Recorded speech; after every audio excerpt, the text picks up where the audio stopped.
গো, কি হলো? কাঁদছো কেন? কোথাও যাবে নাকি? আরে না, জানো কালকে কি হয়েছিল? কি হয়েছিল?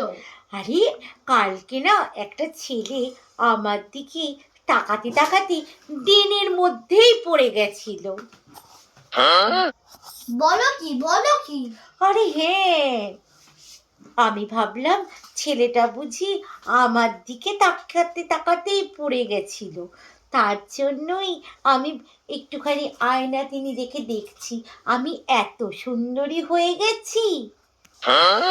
ওই কালকে ওই ছেলেটা যেটা ড্রেনে পড়ে গেছিল, হ্যাঁ হ্যাঁ, ও তোমাকে দেখে পড়ে যায়নি, ও মদ খেয়েছিল, মাথা লয়ে পড়ে গেছে। যত সব আজগুবি কথাবার্তা। আমি ভাবলাম তুমি সবকিছু জেনে বসে আছো তো, আমাকে দেখে পড়ে যায়নি। যত রাত, নিজে তো প্রশংসা করতে পারবে না, কেউ প্রশংসা করলো অমনি আমার পেছনে লেগে গেল। এটা সত্যি, সেটাই তো বললাম। তোমাকে আর সত্যি বলতে হবে না, চলে এসছে সত্যি।